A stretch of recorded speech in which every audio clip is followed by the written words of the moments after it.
Hello everybody and welcome to the Battle of the Radicals. Back again on a Thursday night. Phillip Island is our venue for round 10 of the Radical Race Series Championship here tonight. Two races as normal, a 10 and 18 lap race with the SR8s and SR10s going into battle once again with the BOP slightly adjusted once again at this quite a power circuit really heading into this race. See how those adjustments play out over the course of tonight's races. It's myself, Ian O'Leary, and James Parfitt with you in commentary here tonight from Phillip Island, a circuit which I actually think is actually for this kind of car a little bit underrated. It's obviously famed for its sort of flowing turns and a really great motorbike circuit for those reasons, but it's actually a very good circuit for these kind of cars that do have a lot of downforce. It means they spend quite a lot of time on the straight, quite a lot of time flat out, quite a lot of time in the slipstream of each other, and like the F3 cars, which are another Formula cars that are like that. Seen some very good races around here in these,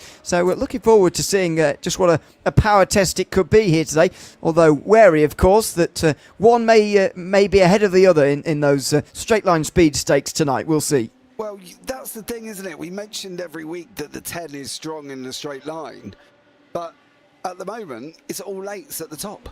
All eights. The first 10 is Ray Peasley, who we know you love, is at the top of the order, you know, and that's the thing. It just swings in roundabouts. And I love this circuit. This is probably one of the few circuits that I would actually put in my top 10 for this car, because I think it is absolutely amazing. You know, we can see so many dramas through turn one that people end up running wide, and they could literally run wide and skip the whole of turn two and end up out of Stoner Corner by turn three, coming into Honda at the hairpin. But I love this circuit. I think it's great, and I think these guys are going to battle well, but the 10s, by the looks of it, are going to have their work cut out, because at the moment, you know, this man is leading the 10. Yeah, and recently, last week, by the way, just to touch on the championship standings before we get to the end of this qualifying session tonight, Ray Peasley did finally lose that championship lead, only by 4 points to Heinz Braun, but you'll notice that Braun isn't here today, so there's a chance that Ray Peasley could take that back again. Dominic Pavera is 58 points back from Peasley, so 62 back on Heinz Braun at the moment, and probably the last real contender. Another 40 points back to Patricio Silva, Phil Glover, Seth Brown, all staying where they were. Emmanuel Mandika up 2 places with last week's race. Bruno Vitorino, Robert Woodward moving down, with Freddie Schreier rounding out the top 10 in the 10s. Then the SR8s, Mike Bousson now the leader in front of Simon Renan by a quite large 46 points now. Bousson here today, of course, and so is Renan. So they're back together again on the racetrack together. Stefan Mellis next to Ole Gullikson, then Steve Webb running up the top 5. Christopher Larson ahead of Ole Gullikson, and James Barry now with last week's performance as well. So that's where we stand. I think Bousson's looking fairly comfortable, to be honest, in the SR8 standings. 46 points with 3 rounds to go. Feels like a margin that he should hang on to, even though Simon Renan is here. But SR10, very, very interesting. Just a shame that Heinz Braun isn't here today, as I say. And again, Ray Peasley, consistently, as long as he doesn't do that too often, will pick up the points necessary to take that championship lead again tonight. Yeah, absolutely. And I think this is one of the things we're going to look out for as well, because Havard Gullikson is here, and he's up the front at the moment on a 1:22.829. Jamie Bird's back also as well, so he's pushed Mike Bousson and Ole Gullikson a little bit further down. So this is all going to be very up in arms, especially if the 210s of Bruno Vitorino, and I believe we've got a new one, Patrick Hawkey, but he's not out in qualifying at the moment. He was driving around practice, so I'm not entirely sure whether or not he's going to take part. But at the moment, you know, the 8 is looking strong, and I got a funny feeling the 10s could have their work cut out here. Let's wait and see how they match up tonight as we get ready for race number 1. With the starting grid, Havard Gullikson on the pole in front of Sam Renan, then Ray Peasley, the first of those SR10s tonight. Then Jamie Bird alongside him. Ole Gullikson and Mike Bousson then on row 3 in front of Steve Webb, and Phil Glover is actually second in the 10s today.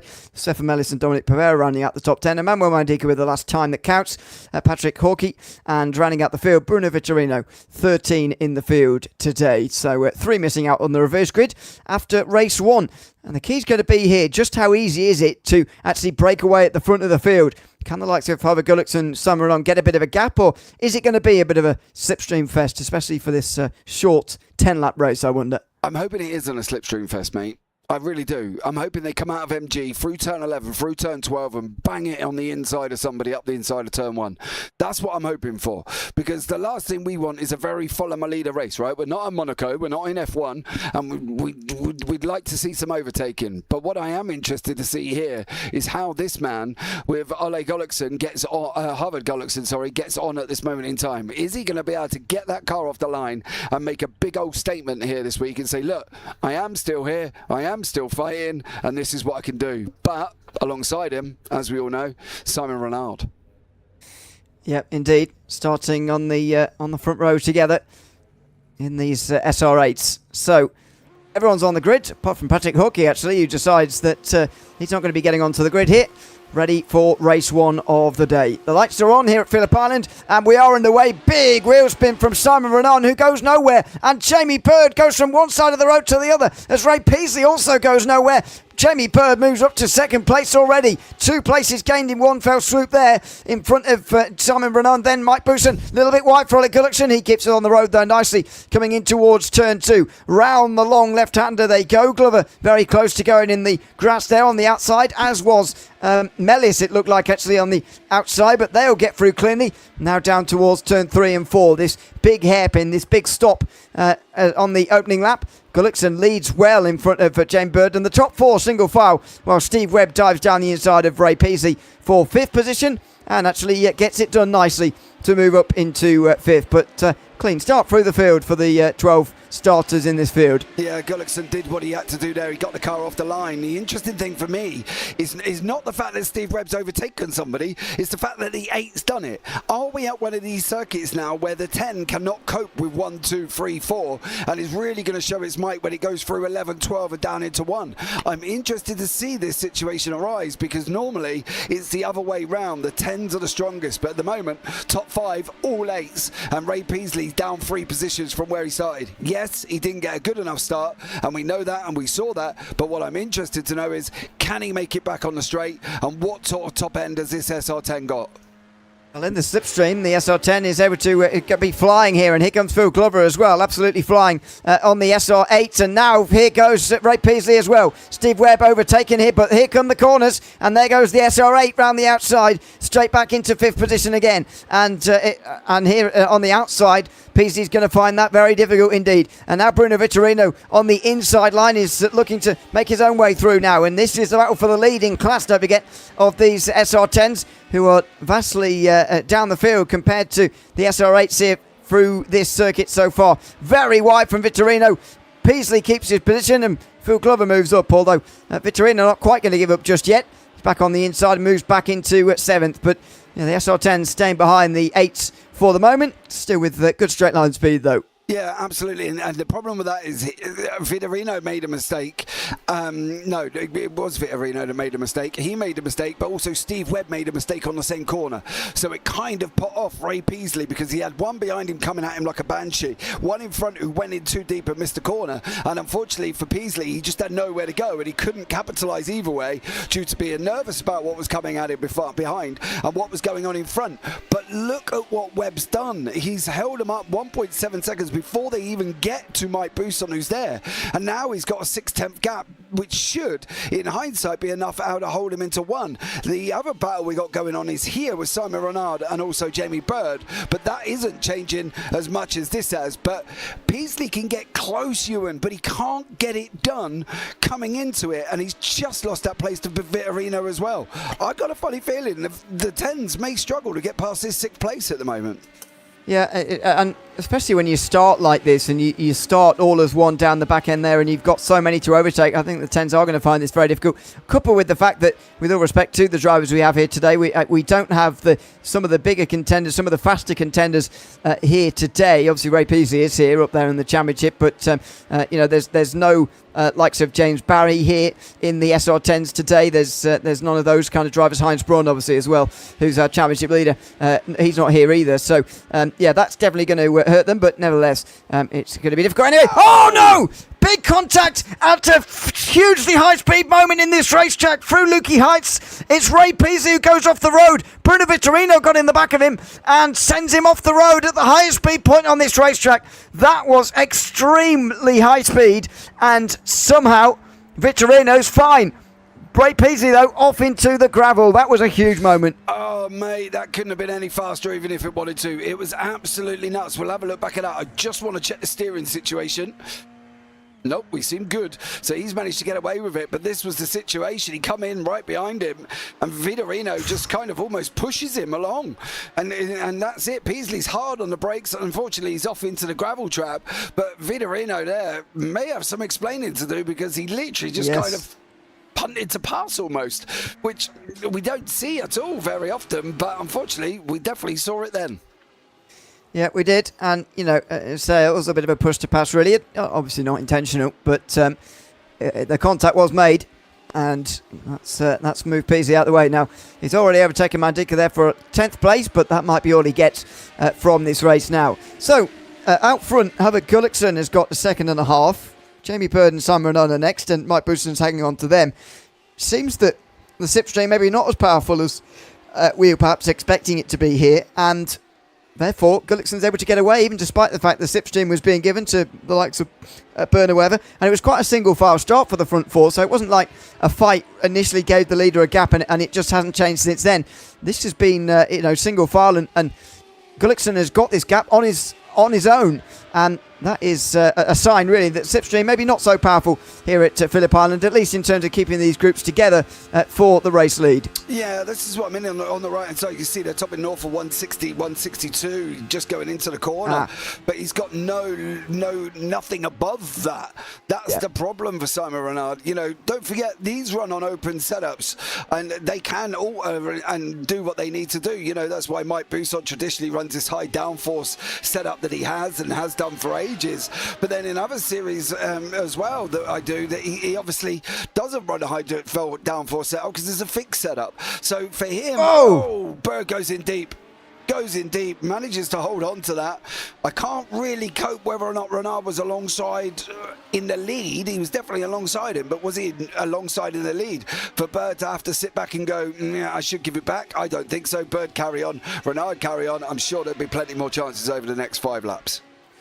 Yeah, that was just a bit of side-to-side contact. Nothing too wrong with that. Now through the long left-hander.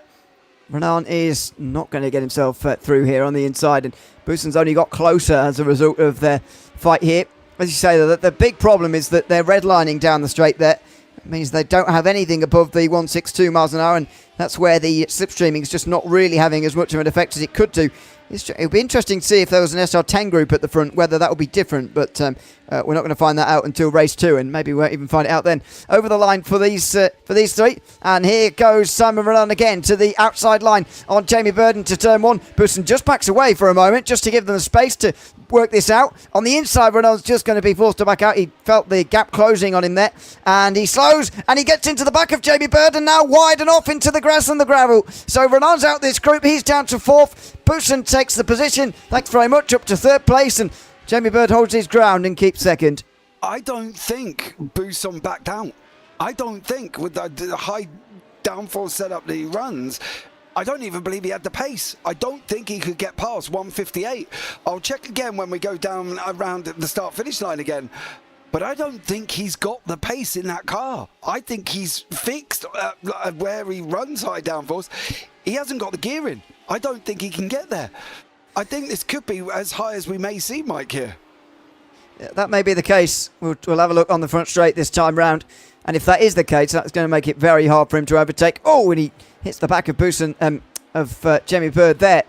Coming down the bottom of the hill. That's through turn 10 down there. Very difficult braking zone. But Bouston's not actually very close to Jamie Bird here. So we'll get a view as to if he's redlining early here, if he just can't actually get enough speed that he needs to here. Here we go. He's not actually using all of the gearing quite. He's got a little bit more in that car, and I'm not willing to read too much in because he was 6/10 behind, so he wouldn't be getting the full slipstream from there. But he was still only topping out at 158. He did touch 59, but I don't know. It felt like to me if he was a bit closer coming onto the straight, he might be able to get to 162. But it does look like it's a little bit more hard work than it was for Renan. Yeah, I agree with you. Vitorino now going after Phil Glover. Glover leading the SR10s in class at the moment, so well done to him. Great job. But can he hold on from Bruno Vitorino, who somewhat used his car to pass Ray Peasley? Well, he did. Phil Glover in front of him now, though, for 6th position. Ray Peasley all the way back to 12th again, by the way. He did get himself to 10th earlier. Now back to 12th position. This might tell some of the story. Bruno, the left-hander. Whoa, way too fast and actually hits the wall. That's a strange place to find yourself in the wall there through Siberia. You don't see that very often. And yeah, Ray Peasley goes off down there. So here comes the battle. This is going to be a great chance to see for Busen here whether he is actually down on straight line speed compared to the others or not. He's right in behind Jamie Bird at the moment. Look at Bird pulling away. My goodness, this straight line speed is a little bit of a problem for Mike Busen here. He is able to get to 160, but he's still got a bit of gearing left and he can't use it even with the full effect of the slipstream. The downforce he's using means that Jamie Bird is going to win that fight every single time. Yep. And I don't want to be that man that says I told you so, but I did tell you so. I think this is going to be one of the places that Mike has got to try and make this up in his corner sections. He's got to make it up from now through to turn 11. If he can't get the job done, which makes it impossible as well, because none of these corners are easy to overtake, right? Lukey Heights, MG, they've got to be brave because they are blank, you know, and that's the problem. Oh, Glover's off, unfortunately. And that is a real shame because he was leading the SR10 class and he's off in a big way at turn 4. Side by side with Vitorino. He's trying to cover him off. Oh, that is netcode, I would say. There was no. And he's got damage as well. That's very harsh. Yep. He's got damage because of that. I mean, if they did make wheel-to-wheel contact there, he would have got damage, but they didn't make contact. So, yeah, look at... Well, is it, or is it just the way he was getting back on? Which picture? Maybe he was just getting back on. Actually, looks fine. Yeah, he was just turning hard right to get back on the racetrack rather than actually because he had any damage there. So he looks all fine. Simon Renaud, fastest lap of the race so far. There, sat behind Busen and Bird. And I can't help but feel. I mean, this is quite an exciting fight as it is, and there's only 2 laps to go. But I can't help but feel it would be a little bit more exciting if these cars just had a little bit more gear in them, just to help those straight line speeds a bit towards turn 1. Yeah, and that's the thing. I think Busen just basically doesn't use all of that 6th gear. And he doesn't, with the high downforce, I don't think his cars get there. But this is what he's got to do, and that's how you get past him. Yeah, well, he's not clear yet. He's got to go around the outside of Siberia, but he might be able to do that anyway with the downforce he's got. Very wide, though, too wide. And he's going to fight back. Look at the downforce there, just fighting back, but surely he's going to lose out now. And he's in danger from Simon Renaud as well as they come through Lukey Heights. Oh, it's almost 3 wide. Simon Renaud doesn't know where to go. He's sport for choice at the moment. Round the outside for Busen at the top of the hill here. Over they go. And down on the brakes, Jamie Bird covers him off. What a fight between these guys and what a defensive move. Now there's contact. Busen fights back. He hits the back of Jamie Bird and Bird goes around. Busen moves up to 2nd as they come towards the white flag. And he hits Renaud. Jamie Bird hits Simon Renaud here as well. He goes in deep. Busen can't get it stopped. Too much space. Watch Renaud. Bang. He also gets heat as well, and that basically frees up Mike Busen to go and chase down Havard Gullickson. But at the moment, it's Gullickson's going to take the victory, and he probably will do quite comfortably. Well, even more comfortably now after that incident there. It just felt like Busen had, it was the different cars playing a role again. Busen was trying to take good mid-corner speed there through turn 10 because that's where he needs to make the time. Jamie Bird not as fast through that point in the circuit, and Busen ran over him basically and moves up to 2nd as a result. It'd be interesting to hear what both of them make of that after this, because up to that point it was a fantastically close fight. Yeah, and I can probably guarantee, knowing both of these people as we do, Ewan, and we've known them for a long time, they'll probably go, that was racing. Do you know what I mean? Or Mike will go, oh, well, I lost where I was. And Jamie will go, oh, yeah, no worries. It's all racing. It's fine. You know what I mean? Because that's what type of racing they do here. They're not ones for coming in going, oh, it's going to be his fault, his fault. These are all men. Yeah. They're all grown men, and they won't do something like that. But how about Gullickson round the line? Busen will be thinking about the harvest. I thought probably too much. Out the final corner, and Robert Gullickson's going to take victory here tonight. 7.5 seconds is winning margin, comfortable in the end. He pulled away from very, very early and takes a very comfy victory indeed in the SR8 class tonight.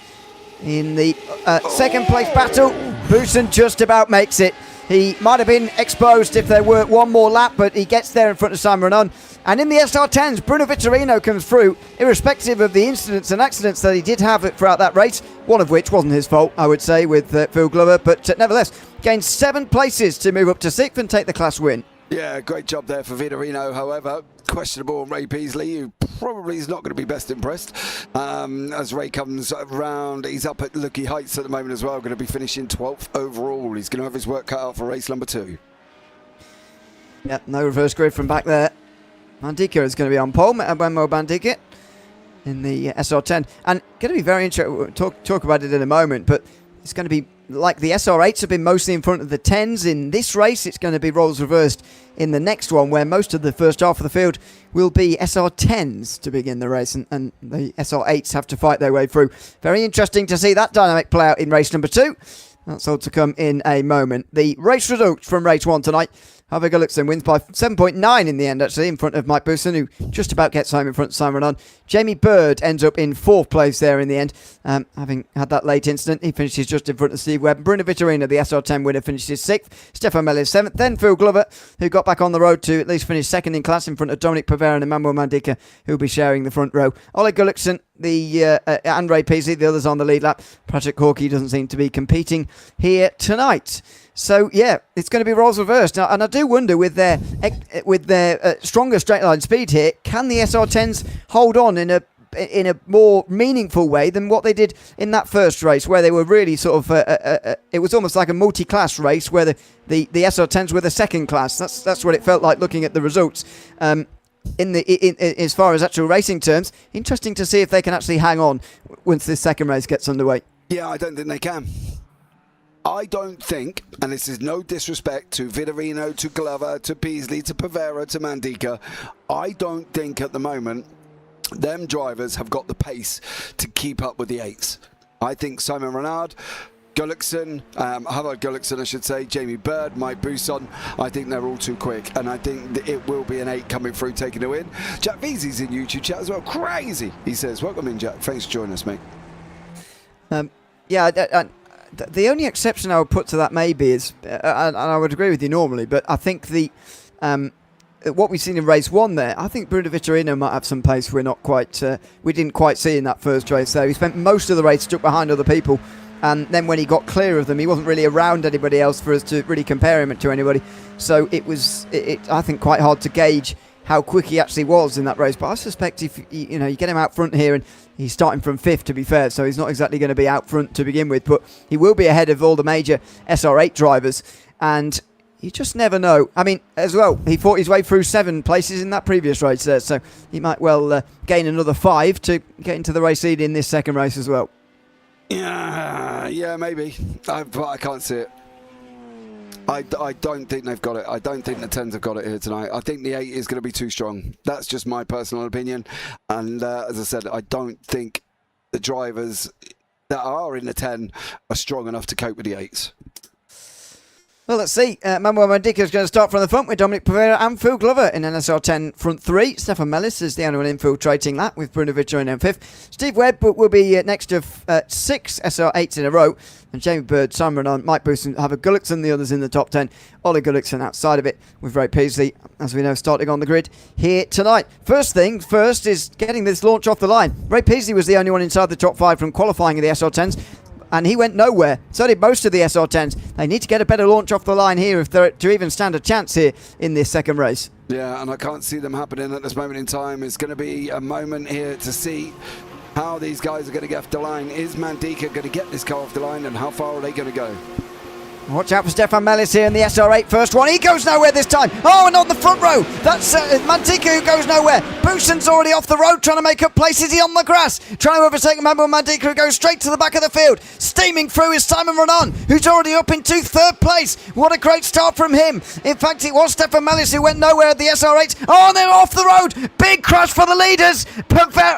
it's Vittorino, and Dominic Pavera who go off the road together, and already the SR8s are 1, 2, 3. Told you, and that's the thing, isn't it? Albeit there was a drama, and that was the problem. What happened to Dominic Pavera and oh no, Vittorino no, again? Same thing. It was. Deja That vu. was silly. Same thing as what happened in race number 1 with Ray Peasley. So yeah, and now they're together on the racetrack, for God's sake. That's well, that's going to be interesting. And they're coming up towards the same point in the track just now, as Phil Glover's the best place to the SR10s. He's holding on from Hubert Gullickson, who really does need to get on with this if he wants to go with the other SR8s, because Renan and Bird, who were chasing him pretty closely in that first race, have already gotten away. Steve Webb might not be such a concern, but nevertheless, he's getting away as well as they come through Lukey Heights here and down towards the bottom of the hill. That's a real shame from Vittorino there. I mean, I'm willing to give him the benefit of the doubt for the race 1 incidents, especially the Phil Glover one, where Netcode was undoubtedly a huge player in that, but that was just over ambition on the opening lap, like you've never seen before, and it spoilt what could have been quite an interesting race between two different cars there at the front of the field. Yeah, I agree with you, and I think that's the thing for Vittorino. He's going to look back at this race and think he's not had the greatest of ending, but the thing is, this man just motored away from Gullickson, but can he hold them in the corners? And that's my fear, but he's got to look at clearing Steve Webb, who's doing a fantastic job. He's up 3 places, sitting in 3rd overall. Fair play, Webby. Probably going to be his highest position if he finishes there of the season, if I can remember correctly. But Phil Glover has now got a bit of a job to do here, and he's got to use that pace in the 10. But the problem is, the 8's got the pace in the corners, so Phil's going to have to do some mad defending, I think. Yeah, this is the sort of scenario that I imagined, to be honest, with the SR10s. This is why I did have an inkling that they maybe could hang on. Obviously, it's not going to happen now that they're not in the lead anymore, and with all respect to Phil Glover, I don't think he would have been the one to do it. I think Vittorino probably was the one who could have done it if he'd have stayed at the front, but it's the straight line speed that makes things so difficult. Doesn't mean they can't overtake, as Hubert Gullickson might just be about to prove. Down the inside he goes into the right-hander. Oh, and he cuts across the nose there of Glover. He had a lot of faith in the SR10 driver there to cut across him like that, but he senses the urgency here. Bird and Renan might already be too far away. He certainly needs to get after them now. Yeah, absolutely. But then again, we talk about knowing who you're racing against, and I think Gullickson knew that if he put Phil Glover under pressure and just sent him on the inside a little bit, I think he knew that Phil would leave him the room. And look how much room he left him round MG. It was absolutely bonkers. He left the door wide open, did Glover, and I think that's the thing at this moment in time. Knowing who you can race, and I think Gullickson took ample opportunity of that, and he did it well, and I think Buson will possibly do the same again. Whether or not Glover's going to leave the door open is a different situation, because in hindsight he's got a 2-second gap to Peasley, which is there in the background, but I think it's just he's not, I don't know, terribly comfortable maybe. Ollie Gullickson off the road meantime down at turn 4, and he toes back to pit lane. Mike Buson tries to make this work. Whoa, he didn't get the room, and I suspect Phil Glover didn't quite realise he was going to do that. Mike Buson, don't forget, is used to doing this on other SR8s, never mind an SR10, which will have bags more downforce than. He has more downforce than most other SR8 drivers. We're going to replay over it in a second, along with Ollie Gullickson's moment, just behind Buson here, in towards turn 4. Oh, he spun on the back of Buson there, who seemingly didn't even notice that had happened. Yeah, I think he may have lifted Mike's car, to be honest. And I think that's the thing. I think he lifted him a little bit, but whether or not Mike actually felt it is a different situation. We've got Renan and Bird going through there. We've got Hubert Gullickson and Webb. They're battling side by side. Glover's pulled away from Buson, but that's only due to the speed. But now it's got to be what Glover can do. Can he get away and get into the mix of these two? Has he got the pace? Let's see here. As this race settles into the middle stage, really. Gullickson now in front of Webb, but 3 seconds behind Simon Renan and Jamie Bird, who are first and second. Glover still holding on to 5th position here. Buson was strong at this point in the circuit last time, though, heading to the outside through Siberia. Glover will be expecting it this time, though, and he shows him the outside line as if to, say, almost dare him to go and try it. Buson doesn't try that again, but he does go for the exit, and what an exit it is. Now he's going to start to lose some time from about now. He got about 100th of a second behind him before starting to lose some time on this really power-oriented part of the circuit. He stays alongside in time for Lukey Heights, though, and that is enough to get Mike Bousson into the top 5 again. Yeah, Phil again gave him ample amounts of room. Whether or not he would do this with Peasley, I don't really know, but he did give him an ample amount of room there, and he didn't really have to, and he did. But the question is what is he going to do now? He's very, very close here for Phil. Go round him, son. Go on. And then he just absolutely motors past Bousson there. And now he goes after. He's got to try and stay in front in the corners, which is definitely hard in the 10 here at Phillip Island. Yep, it certainly is. Through turn 2 they go. Mike Bousson right back in behind Glover here. He's got to try and distance Glover a little bit more than this. Maybe make a move at turn 4 might just give him that chance. He would have to be a lunge from here, though. Glover might well be expecting it, and he defends the inside. I think Glover believes he can hold on to this with the straight line speed that he's got and some defensive lines. He might be able to do this, although Bousson's overtaking him earlier on this lap now, into Siberia this time rather than Lukey Heights. So here comes a bigger chance for Mike Bousson to pull away. But Glover is going to try again and try and get back past him back into the top 5, because I think he believes that he can maybe finish in the top 5 in this race. I reckon if he could have been stronger in the corners, I reckon that would have been a great opportunity for Phil. He knows where he can hang on, and he's got to hang on through right the way through to turn 11, which is where they're at now, to basically make a difference. I think he's going to be too far back from Mike at this moment in time. I think that 8 has just put enough behind him where he's not going to be able to, Phil's not going to be able to get him with speed. But one of the things I am keeping an eye on is Bird and Renard. They're just going over the hill in front of us there. You've just seen him. Glover's just pulled an absolute bucket out of Bousson. What the dear? And he still can't do it. Wow. When is Bousson going to have to overtake Glover to stay ahead? Oh, around the outside at turn 1 for the inside at 2. Might well just do it. He's overtaking him earlier in the lap each time, and Glover goes off the road this time. He's going to spin if he's not careful. He only just about saves it. And now Ray Peasley is the one who's got the time gaining now. He's less than 2 tenths behind. He's got the better run because he didn't go off the road like Phil Glover did there, who defends the inside line. This is for the SR10 lead again, for 6th place like it was in the previous race. Glover holding the inside, both of them giving each other loads and loads of room through the hairpin. He's still on the inside though, coming in towards Siberia and round the outside for Glover. Might well just keep in the place. No, still doesn't. Peasley's still there and might well take the SR10 lead with it as well. No, he's got to send it in deep. Why isn't he cutting across him? Like, I don't get it. Look at the gap. Like, bro, come on. You could give him an holiday. He's that far away from you. Get over on him. Get in front of his nose, dude. Like, he had ample room through 3 and 4 to chop him off and stop him doing anything. And he didn't. I love Phil to bits, but boy, oh boy, you're like a soft blinking teddy bear and I need you to be a lion. Ah!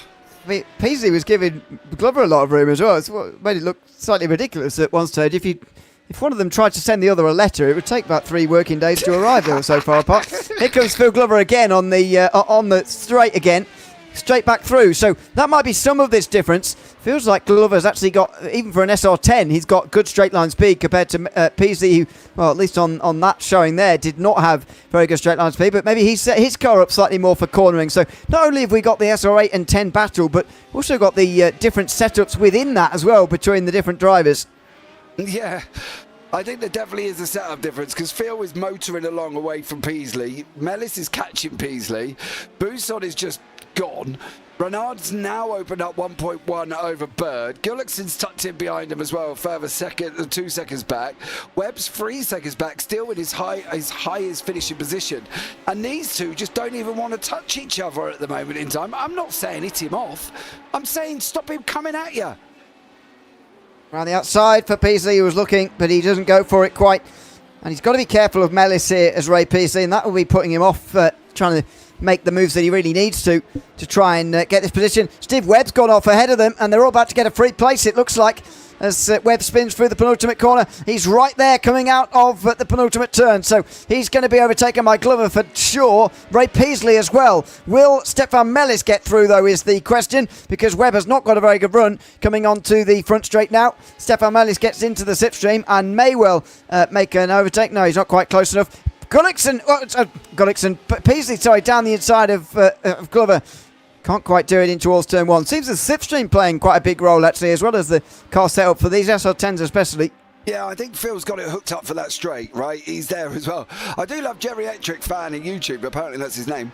Phil is too nice by half. I agree with you. Look at the room. Look at the room. He's not even anywhere near you. Stop him. He's on the inside this time round, so he's okay. But I mean, to be fair, I was impressed with his defending in the first race, but a bit of contact on a couple of occasions. Oh, and he's spun now, and contact with Peasley and Steve Webb, who goes off the road. Webb went up into the air, and he's got no front bumper, and he's off into the gravel now completely. Steve Webb's had big trouble. Let's see, saw that stack up going on ahead, but no time for him to react at all, and that's pretty big damage for him. Oh, he's back again. There as well. I think Phil just got out of shape. He locked the brakes up, and everybody in behind him just had nowhere else to go. You know what I mean? And that was it. He was, well, done at that point. So, yeah, so poor old Phil, unfortunately, caused a bit of a drama, but come out of it unscathed for some reason. Did he get completely unscathed? Get his steering's fine. Looks fine, yeah. And he's about to take Mellis again, who gained all 3 places, by the way, briefly. Now Glover gets back into the top 5. So this is something that he can aim at here, Phil Glover, that he can keep this top 5. I think this battle between Glover and Mellis is going to continue on for a while. And I think as it does, that Ray Peasley is going to catch up to them both and maybe restore some of this group again to a trio of drivers. But let's see. Jamie Bird now under pressure from Hubert Gullickson as well. Wasn't able to stay with Simon Renan, Jamie Bird, and so this is the battle for second place now between the race 1 winner and Jamie Bird in second. The reason I say that, look at lap 8. Bird lost 1.1 seconds. But I can't find any reason why Bird lost 1.1 seconds. But he did. And that's why Gullickson was so close. I couldn't work out why 2.1 went down to 3/10. And now I know. Look at 6, 7 and 8. Bird's just, I don't know. He's like dropped off a cliff, isn't he? Well, yeah, a little bit. There must have been a small mistake through lap 8 because that is quite a lot of time to lose. But look at Gullickson's times there, all separated by, a 10th and 300ths. Very, very close together, all those times. Now a little bit slower because he is stuck behind Jamie Bird, to be fair to him. But even so, very, very consistent across the board there from Hubert Gullickson. That's exactly what he needed. I mean, we saw it in race 1, to be honest, the consistency that he had because he just absolutely drove away from the rest of the field there in race number 1. He's taking the same consistency to race 2 as well, but Simon Renan's got quite a head start on him here in race 2, and so it's unlikely he's going to repeat that victory. He needs to work quite hard to get into second place even here. Yeah, absolutely, and that's the thing, when they're so close together, you know, that's the problem, isn't it? How's Gullickson going to be able to do this? If the car hasn't got the pace to get past him, how is he going to be able to do it? Let's see. He needs to try and get inventive here, Gullickson. We've seen the problem already for these SR8s, that they do generally get on the red line quite quickly through the front straight, and that's just make sure that they can't get that overspeed that you really need on the way towards turn 1 here. Now through the final turn, just less than 0.3 of a second here for Gullickson to catch up, and he's got a better run out of the final corner as well, and there's a real chance for him here on the way down the inside. He's not quite close enough though. As they top out, he just begins to not gain time like he was before, and Gullickson is becoming a little bit stuck here. Yeah, and Bird was quicker over that lap as well, not by, like, I'm not talking seconds, right? We're talking thousandths. But let's see what it is on the lap on the way round, because I'd be interested to know where Bird is not able to not able to stay in front. Gullickson's just got sector 1, and Bird just gave him an absolute chunk of room. So yeah, that's going to really put the end to that one. Yeah, it certainly is. So Gullickson up to second. Jamie Bird now down to third position, and I imagine that is going to continue to go the way of the race 1 winner.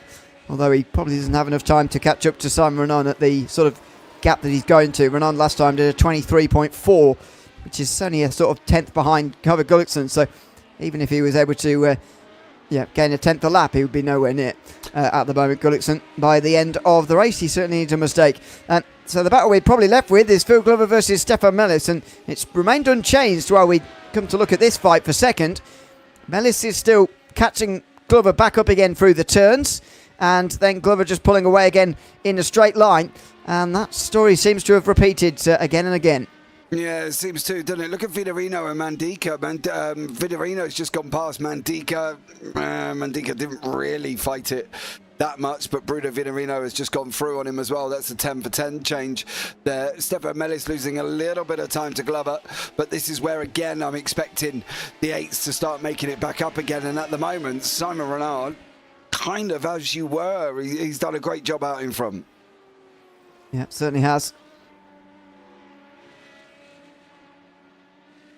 Through turn 2, and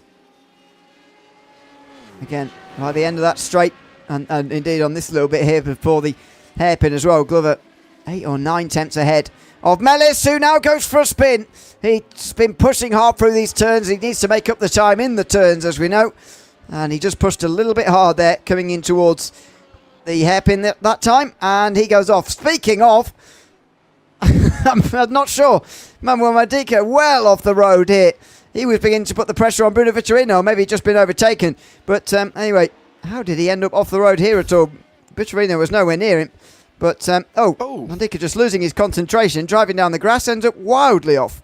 Yeah, and then just comes straight across the service road, back round the gravel, and back on track for Emmanuel Mandika. But that was bonkers. That was quite a wild ride for Manuel Mandika, who is, still 8th, but much further down than where he was before. There's the gap between Gullickson and Bird now, just over a second between them. A nice gap pulled by Ove Gullickson in that second position. And again, he doesn't have time to catch up to Renan. Last time round, he actually didn't gain any time at all. Lost 0.07 of a second, but even so, it's a good day for Gullickson, I think. A first and a second place. In terms of the championship, Simon Renan will gain just a little bit on Mike Bousson here. In the first race, he finished 3rd, while Bousson finished in 2nd, so he will have lost out there, but a win with Bousson in 4th will give Renan the edge on the day and just slightly narrow that gap. Yeah, it'll be interesting where the 10 gets into this, where Glover's going to be. He's in hindsight, he should be Peasley at the top of the championship, but we'll have to see that. But it could be Bird locking up. So, it's actually Ed in YouTube chat as well. Hi, Ed. Bird locking up, lost it there. Too much curve for Mandika, lost it at high speed. Yeah, he for some reason took way too much of the inside and then just went off onto yonder somewhere. So, bless him on that one. I guess that's probably thinking about what he was going to have for dinner or something. Yeah, something was going on there. That's the closest battle on the racetrack between Gullickson and Bird. As mentioned, Renan probably closing on Bousson with this in this championship. Ray Peasley probably taking the championship lead back again from Heinz Braun, though hasn't scored many points tonight. Ray Peasley finished in 12th in race 1 and only 10th at the moment, chasing Pavera. So maybe this is one to watch in the final 5 laps here as they come towards the line. Whoa! Nearly cursed him there. It's a good save from Peasley, but he won every point he can get here to try and get that margin over Heinz Braun again. We obviously don't know how many rounds Heinz Braun's going to be at for the final 2. We know that Peasley's going to be here, but if he doesn't hold too much of a gap into the final 2 rounds, and Braun's here for both of them, I'd be a little bit concerned if I were Peasley about losing that lead right at the end. Yeah, that would be a little bit frustrating for Ray, wouldn't it, really, when you think about it? He's done so well over the season, despite, criticisms from somebody up here in the booth. Not me. No, not you at all, Mr. O'Leary. Definitely not. I agree. But yeah, he's going to want to try and grab as many points as possible on that one. Not a lot else really looking like he's going to come together apart from this one. Maybe Bird over Gullickson, but at the moment, Bird just lost half a second on that lap alone. So I doubt that's even going to come back together either. Peasley doing a great job. He would have been a few attempts closer to Pavera than he is now, but at the moment he's a little bit further back than probably he wants to, like 1.3 seconds going into 15.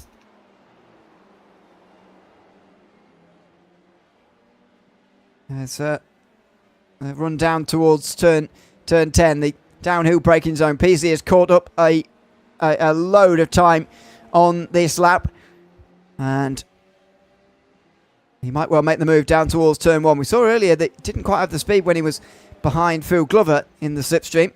Well, when he is in the slipstream is okay, but normally he was not. And weaving around, Pavera trying to break the slipstream. Doesn't look like it's going to matter. The better run for Peasley might well take him through anyway. No, on the outside, he just backs off. So Pavera keeps the position. It's just in front of the Mandika goes off the road, but not so much to allow these two through just yet. Well, he's just got to made a mistake there, Pavera, so Peasley's going to go through. So that made it a little bit easier on that one. What did Dominic Pavera? He actually literally... That was very weird. He slowed right down and allowed him to go through there. I don't know if Peasley... Remember, Peasley was not as strong, not as fast as Phil Glover. So whether or not Pavera had a different downforce setting than Peasley, I don't know if Peasley would have got there on the straight. Possible, don't get me wrong, but I don't know if he would have done. But I think he's going to be about as high as he's going to get at the moment, unless Mandika or Vitorino make some form of drama. But yeah, unfortunately, I think Ray Peasley's going to be settling in 9th. Yeah, looks like that. We'll be hoping for that mistake up ahead, but I'm not sure it's going to come. But anyway, out the final turns. 2 laps to go for the leader next time round. 3 for these guys. Not far from being lapped, but they're not going to in this length of a race. Bruno Vitorino now off through turn 2. He's in second place in the SR10s, but he's got such a big gap back to Mandika. I think he'll be fine. Let's see what happened though. Where, of course, he had trouble on lap 1 as he was trying to make a over-ambitious overtake. This is just running a little bit too wide, going a little bit fast in towards turn 2 this time. Yeah, he manages to hold on to his position, which is fine. Mandika's still, what is he now? 3.8 seconds back. So, yeah, he should be good to carry on from that one, but he can't afford to do another one. Otherwise, Mandika will get him. So he's going to have to just be a little bit more careful on what he can do at the moment with Mandika. Actually, sorry, I read that wrong. Mandika's 13 seconds back. Peasley's 3 seconds back away from Mandika. So interested to see how this one pans out, but I got a funny feeling Mandika will hold on. And coming into Simon Renard, who has started the penultimate lap. Yep, he has. 3.5 seconds still the gap, and actually it's been very evenly matched between Renard and Gullikson since Gullikson got into second. I do wonder if these two had gotten together at any point tonight, what would have been the outcome of a fight between them, because in race 1 Gullikson got away very early and Renard was never able to get anywhere near him, and same in the reverse where Renard got to the lead almost on lap 1 of this race. Gullikson never able to get anywhere near him. So they seem so evenly matched that it probably would have been a good fight, or maybe they would have been stuck because of the redlining problem they've had towards turn 1 in these SR8s. But would have been interesting to find out, but we're not going to by the looks of things, because Renan is has had that margin for a while, and he's not going to give it up now as he's about to see the white flag for this race. Yeah, he is at the moment. Gullikson up 8 places, Renard up 7, Bird up 4, Bousson up 5, and it's the 10s that have got... excuse me. It's the 10... I'm sorry, I coughed. It's the 10s that have got the loss here as well, because Glover's down 2, Vitorino 2, Mandika down 7. Peasley's the only 10 to gain places. He's up 3 places, apparently. Well, the white flag waving. Looks like most of these positions are going to stay as is. A shame for Steve Webb tonight with this second race. Solid top 5 in race 1. But there he is in the background of this shot here, just in behind Simon Renan, down in 11th place after being caught in a very unfortunate incident coming towards Siberia through here. He was following Glover very close to him. Unfortunately, got caught in the stack up through the left-hander. And that just that meant that he had the damage that he's had to come in and repair in this race. And only one retirement as well. Ollie Gullikson retired very early on in this one in 12th position down there. But Simon Renan is going to come through the final few corners now and reduce that championship gap to Mike Bousson, only by a little bit. And Bousson will probably hold still a decent advantage going into the next round. But he slashed it nevertheless with a race victory in race 2 here at Phillip Island tonight through the final corner for Simon Renan. And he takes victory in race 2 of the Radical Race Series tonight from Phillip Island. Just over 3 seconds is gap at the line ahead of Hove Gullikson, while behind, Phil Glover is going to take victory in the SR10 class. And after all that went on in the first race for him, a thoroughly deserved race 2 victory here as well. Yeah, absolutely. I think Phil's done a stellar job again, showing he's coming on more and more as the seasons go on, and he's doing really well. So great job from him taking the SR10 victory, unless, of course, he has any dramas. No, he doesn't, but he comes over the line and wraps up that win in the SR10s. Well done, Phil, on that one. So, yeah. Oh, what's going on down here? It's a bit of crashing at the finish line. Mandika under pressure from Ray Peasley right at the end here. Peasley had been catching, and I didn't think he had enough time, but he's got there right at the very end of this race. Maybe too little, too late. He goes to the outside, which switches to the inside now for the final corner. He's not going to get there, although Mandika without a great run through here either. Has Peasley got the exit required? He's going to be pulled in front of. Mandika blocks him. Oh, and he blocks him the other way as well. That is a bit naughty. And he keeps 8th place, but that was weaving across the start finish line there to block Ray Peasley to the finish line. Oh, I don't like that. And he sends him into the wall, Peasley. I don't like that at all. That wasn't blocking to hold the position. I'm sorry. That was a little bit too far from my liking. Yeah, not ideal from Mandika. Wow. That was an aggressive... Well, to fast forward a bit here. Should we talk quickly as well? Yeah, I'm sorry. I'm just going. I didn't realise their checkered flag was a bit further back, to be blatantly honest, but it is. Yeah. So they're not going at high speed, and they're not using NOS or anything. It's just I've hit the fast forward button just for a minute, because I just want to check on that again, and it looked well dodgy. Mandika did make the mistake down towards turn 10. That was the only reason the opportunity was opened anyway. Please, he tried to seize it. Sorry. Not sure why to lift a bit towards the final corner, but is he alongside? So, you know, you can move once, and to be fair, the first one was a bit reactive. The second one definitely is a block, and a third one was going to turn into one as well. Now, you can't really do that, and Peasley definitely showing his anger at that one as well by turning into him and then dumping him into the grass coming out of turn 1 as well. So, that was... He said these guys don't get too upset and irate with one another very often, but that was definitely a situation where they did, but potentially you could say for good reason as well. Sam Renaud takes the win though in race 2 by just over 3 seconds in front of Hove Gullikson, with Jamie Bird also on the podium there. Mike Booston finishes 4th, with Phil Glover, the SL10 winner, in 5th. Stefan Mellis just behind him, with Bruno Vittorino in 7th place. Just over a minute off the win was that battle between Mandika and Peasley. We just saw Dominic Pavera running out the top 10. 11th with Steve Webb, who was 1 lap down. Ola Gullikson retired from that race, and Patrick Hawkey did not participate here tonight. Let's have a chat to... Oh, already Phil Glover's there just yet, so we'll bring in Phil early on here tonight, post-race. Phil, welcome in. Good to have you with us. And congratulations on a race 2 victory in the SR10s tonight. You had quite a battle at various stages with lots of different people in race 2. Tell us about the second race there to get you your SR10 win and a top 5 overall. Yeah, can you hear me all right tonight? Yep. Oh, perfect. Yeah, wasn't too bad. It feels a bit shallow, my win, because there weren't many SR10s in it. To be honest with you, how many did we have in? You had 4 others, so 5 overall. Out of 12, okay. that's half the field nearly. Okay. Yeah, so I mean, I was quite quick in the straight line, so. Yeah, but the SR8s were all over me in the corner, so it was down to building a gap really. First race, I think, had a bit of an issue somewhere along the line. I can't remember now.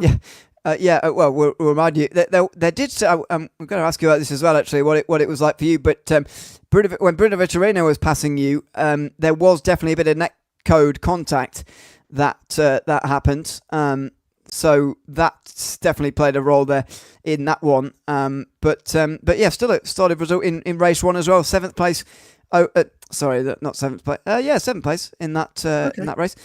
So yeah, I mean, you must be pleased overall with how tonight has raced. Well, was it around you were expecting to go well at tonight, Phillip Island? Well, I think even more importantly, unlike last week where I had about 8 or 9 disconnects with my VR headset. It hasn't disconnected at all tonight, so that's probably the biggest positive for me tonight, to be honest.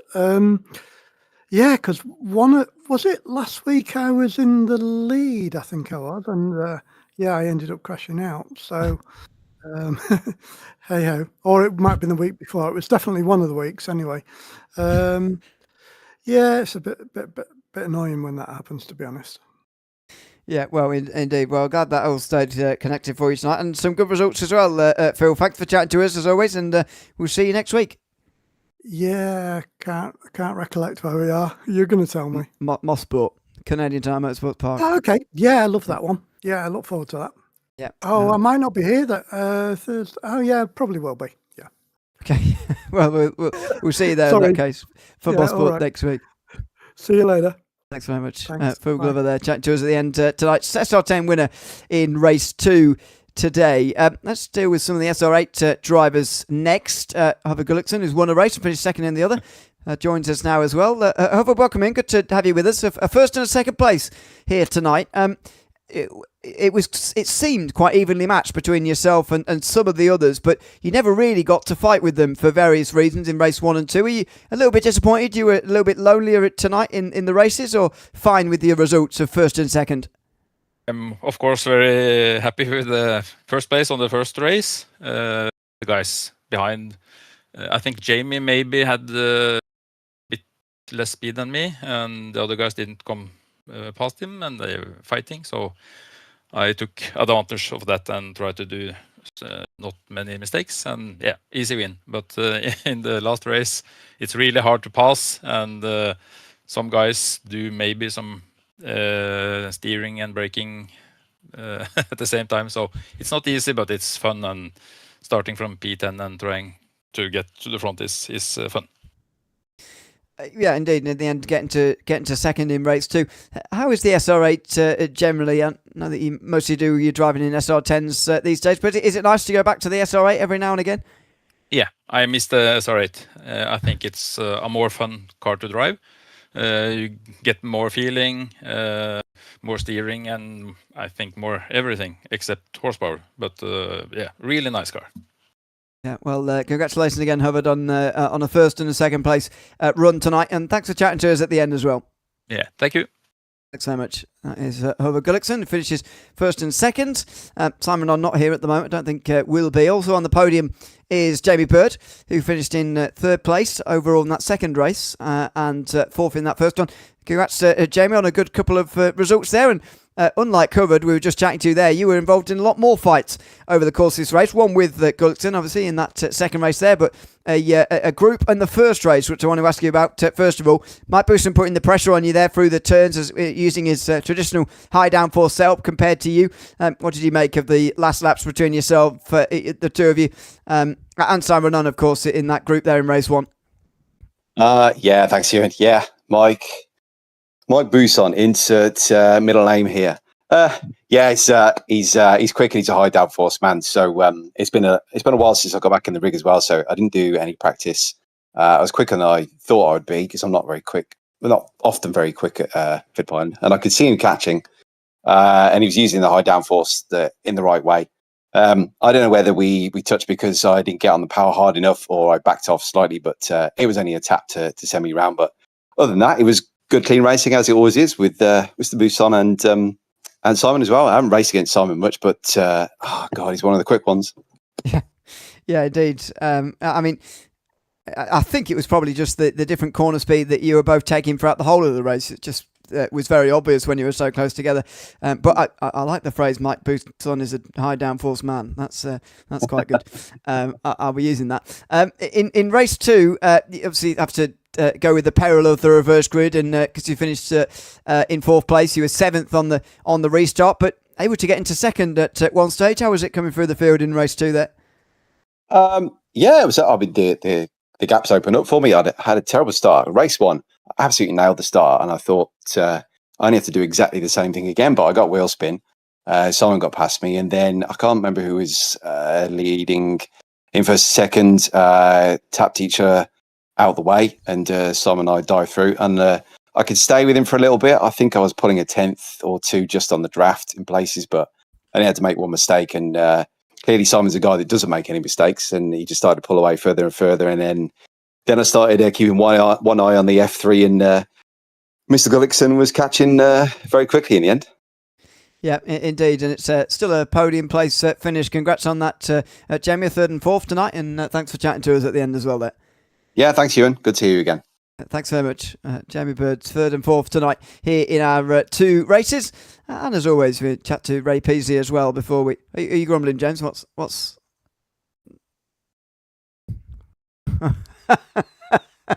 Okay, fine. Ray Peasley joins us as well. Ray, welcome in as Hello, well. Guys.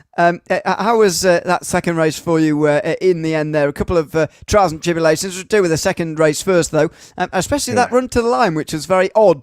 Tell us about it from your perspective. Oh, God, yeah. I know. I was just making the most of the second race, really, because what happened, because I was so upset with the first race, I was watching the replay, seeing what happened with Bruno.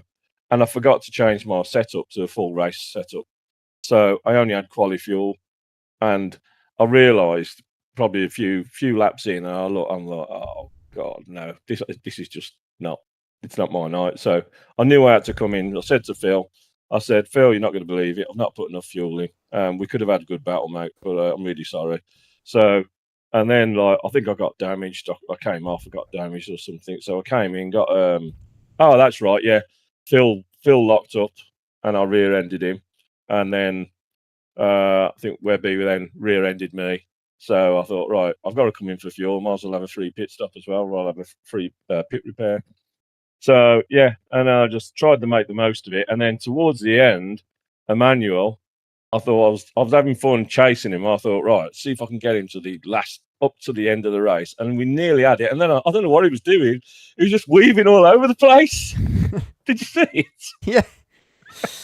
Yes. I'm looking at it right now, dude, to be totally honest. It was about 3 or 4. It was 3 weaves we counted. My God. He definitely didn't want to give you that place. He did not, did he? I don't know if I would have got it with the speed or whatever. I don't know if I would have got level with him. But it's just a bit of fun. I thought, well, let's just see if I can do it. I thought, we'll see if we can have a good race to the line. I had no chance to race to the line, did I? Not with weaving around like that, certainly. No. You referenced the first race. Just tell us about that one from your perspective in the end there as well. Obviously ending up pretty much retiring, finishing down in 12th in that first race there. I felt really good tonight. I was quite on pace, and I thought, yeah, I'm going to have a good battle. Whoever's there, I thought I could see Bruno was like Bruno, Phil. It's going to be us up there. And I was rubbing shoulders with Bruno, and I thought, like, yeah, this is good. Like, you know, I know we exchanged paint a couple of times on a few corners. We went too wide round, like hairpins and stuff. We were still keeping position. Everything was good. I got back in front of him. I was flooring it, absolutely flooring it, and he was just in my draft. And he just didn't take his foot off the accelerator, and it looked like from the replay, just aimed for my rear quarter, and that will just send your car flying. But on the second race, he seemed to, I don't know if he went off ahead of me or whatever, or got damaged, but he seemed to just pull to the side and like let me pass. So, but the damage was done then. I'm going to be putting the complaint in for that first incident. He had contact with Pavera. Practically the same as what you did. But I have got to ask just one question really quickly, Ray. After the line, did you purposely drive into Mandika? I was fuming. Yeah, after the line, I just tried to force him off. I thought, go on. Right, okay. But, just checking. Yeah, I did, mate. Yeah, I did. But it was, it was. I just said to him, I said, "What are you doing?" This is why we had a chat with you 10 minutes after the race rather than 10 seconds after. Because I keep you here all night. Yeah, so there we go. Thanks for coming in as always, Ray, and having a chat, and we'll I'm sure see you again next week. Can I just say, well done for the weekend, guys. That was great fun. The charity race. Oh mate, yeah, well done. Hats off to all of you. It was really good to be part of that. Yeah, they raised, I think it was 1,800 quid, I think the final amount was. So, yeah, awesome job. Yeah, Webby was saying, I really, really enjoyed that. And racing with Simon and and James as well. Learnt a few things.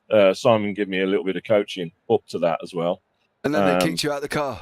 And then they kicked I'm like, to put what? James in, who then crashed every lap after. Oh, the irony. He said to me in the chat, in our team chat, he says, he said, I listened to the broadcast, and they said like they should have left Ray Peasley in the car. And James said, he says, to be fair, I agreed with him. Yeah, I probably would have done as well, mate. I would have done. You didn't crash as often as he did after that one. I know. Might be slow, but steady. I was all right. Yeah, I enjoyed it anyway. It was good. Good experience. Well, so thanks for coming to chat to us, Ray, as always. We'll see you next week at Cheers, Sport. guys. Yeah, will do. Thanks very much. Thanks very much. Cheers, guys. Ray Peasley chats to us at the end there of tonight's races at Phillip Island. A good couple of races. Not quite actually how I expected it to be. I thought we'd see some real big groups actually that were quite hard to bring apart, but we didn't get that. Yet we still got some good battles through the field. Yeah, I told you I like Phillip Island, and I thought that was good as well. We've seen quite a lot during this race, haven't we? We've seen some wonderful driving, weaving across the track, which was absolutely bonkers. We've seen Phil try and take a win in the SR10s, which is I think is his first win in class all season. Overall, I thought it was a good evening.